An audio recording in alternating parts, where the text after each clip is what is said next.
And welcome to the Arbor District Library Westgate Branch. My name is Aaron Bush. Tonight's public forum is from the Office of Sustainability and Innovation. We are joined today by Sam of A20. Sam is going to be walking us through not only what the air quality monitors data picks up currently, but also where the new air quality monitors will be placed. Sam, thanks so much for joining us today. The floor is yours. All right, thank you, Aaron. Okay. Well, welcome everyone to the Air Quality Monitoring Public Forum. My name is Sam Furkey. I'm a data analyst in the city's Office of Information Technology, and I work often with our colleagues in OSI, including on monitoring air quality in Ann Arbor. Sean Reynolds in OSI runs Point on this project. Unfortunately, he's unable to be here tonight. I'll speak to the data side of the project that I'm most familiar with, as well as the overall direction of the project. So the A20 plan, I would expect many people watching this or attending are familiar with. But it's you can find it online. It's made up of 7 strategies and 44 actions that will, taken together, help us achieve a just transition to community-wide carbon neutrality by 2030. And as part of that plan, it involves monitoring air quality, waterways, and flooding.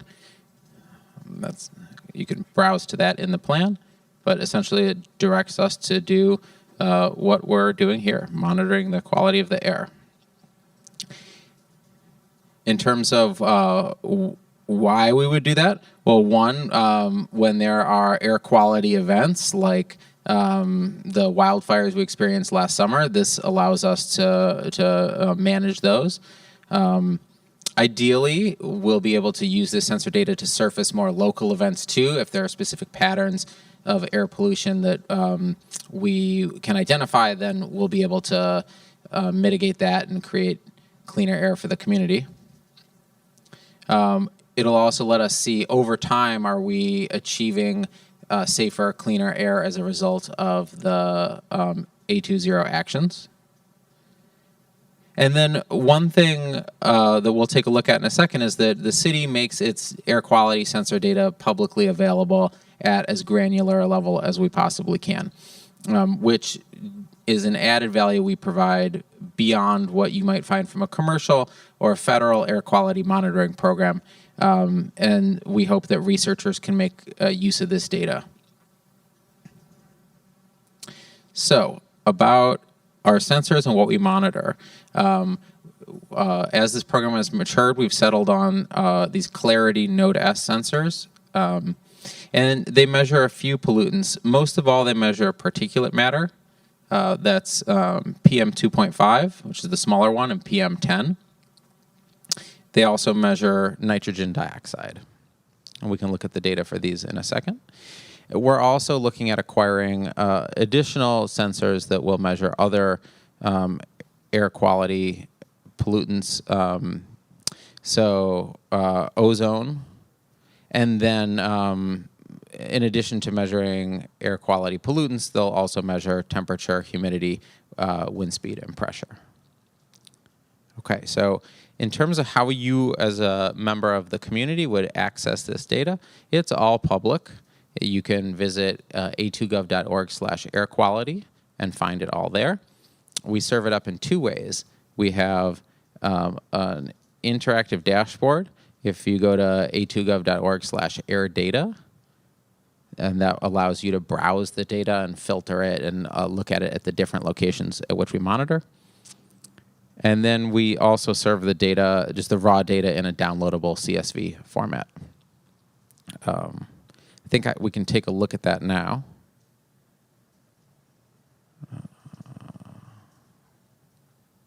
There we go. So this is the air quality dashboard that you would see if you visited a2gov.org/airdata. And here we have some information up top about the program itself, a picture of one of our Clarity monitors. That one is installed at on top of the pool building at Vets Park. And then on the dashboard, we see data itself. So currently, we have sensors up and running at the Farmers Market and at Veterans Memorial Park. And here we can see that they most recently phoned in data from 4 to 5 p.m. And the highest pollutant right now at both sites is PM 2.5. That it's on the AQI scale that goes from 1 to over 301. They're both at around in the low 50s, so that's just into what's moderate. 1 is the best, and then 2 is the next highest. We can see the EPA's formula for computing air an official AQI value. You need a 24-hour interval. So we serve that up here. This is the most recent 24-hour interval. The air quality was moderate, and you can see down at the bottom here the daily AQI history. And you can see usually the sensors have been going together. Usually 1, sometimes 2. Overall, pretty good. We have a feedback form here at the bottom where you can send us feedback about the dashboard. And then over on this other tab at the top, you can look at more of the granular data. So here, up at this filter, I can now see that we are looking at the farmers market. Maybe I'll switch us over to Veterans Memorial Park since we're in the Westgate Library branch, and that is right across the street.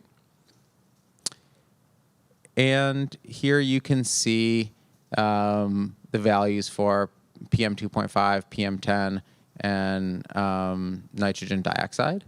And we've scaled them all to the same AQI scale. So this dotted line is at 100, which corresponds to an AQI of 3, which is unhealthy for sensitive groups if sustained. And you can see that in this default time period, the air quality has stayed under that, although it has spiked at times. And then if you wanted to get into the raw data, down here, these are no longer scaled. Now these are the raw values we're sensing in terms of micrograms per cubic meter. Same over here. And then nitrogen dioxide has been much lower. And then our ozone data will go here when we deploy this. You can click the series on or off, and then you could look at different time periods up here. If you wanted to go back to a historical event and say, hey, there was this event I know had a lot of traffic in Ann Arbor, what effect did that have on air quality? And as one of the interesting things that popped out this summer, just as we got these sensors online, I wondered, well, what's the worst air quality we've seen so far this summer? And in the interval I looked at, it was 11 p.m. on July 4th, when everyone is setting off fireworks. And at both the locations we had up, that's the worst air quality we've seen. It got me thinking about the impacts of fireworks. I hadn't usually associated fireworks with bad air quality. So I'm hopeful that as this data is available and more people engage with it, that maybe we'll notice things that are caused by certain events or patterns, and then maybe those are things that we can mitigate to produce healthier air for the community. Then the other thing we'll look at here is the city's data catalog. If you search for City of Ann Arbor data catalog, you would find this. And we post various public data sets here for download, including the air quality sensor data. And so you would click this, and then you get a spreadsheet containing all of the data that we've collected so far, and that continues to update nightly. So feel free to dig into that.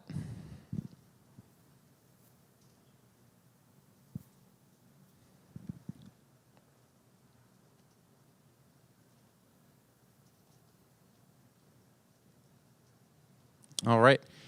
So we're looking for public input right now at an important point in our air quality program, which is that we have these 2 sensors up right now. We have a sensor at Veterans Memorial Park and then at the Ann Arbor Farmers Market. And we are going to deploy 8 more is the plan. We haven't put them up yet, and we are hoping for public input on where they should go. We have a board here tonight where you can put a sticky note on if you have any ideas. I'll go over the criteria that we're looking at in a second. But you can see our proposed set ideally will cover the region pretty well. So we have the fire station by Briarwood, the Bryant Community Center, Burr Park, the Ann Arbor Senior Center, the Ann Arbor Wastewater Treatment Plant, which is actually just outside the city but is city property, so we can put it up there. Sugarbush Park on the northeast side, Northside Community Center, and the water treatment plant up on Sunset. Some of the reasons that we picked those were they have to be on public property that we own. We have to be able to mount it at least 10 feet above ground level. It needs good sun exposure because these monitoring units all have solar panels. And we'd like to get a distribution across the city. You as members of the public might be aware of air quality issues that should be investigated that we're unaware of. And so particularly if you have some factor in mind that you think needs to be investigated, we would love to hear about it, and maybe we can get a station up that can help answer some questions about that. And we are only planning 8, but we could reposition those 8 that we looked at. Another way that you can monitor air is at your own residence through the Ann Arbor District Library, which has indoor air quality sensors that you can check out. You just go to their catalog and search for air quality, and it will pop up as a tool. And you can use this to find out what the air quality in your home is and see what possible pollutants there might be.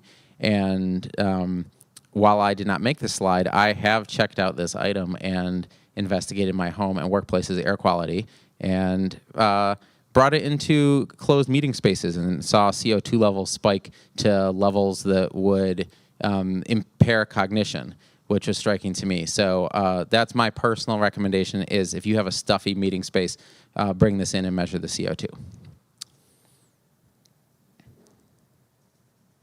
Okay. That is all for this presentation. Thank you. I'm not Sean Reynolds. Sean Reynolds does great work. I'm Sam Furkey from the city's IT department. If you email Sean here, I'll definitely see the message.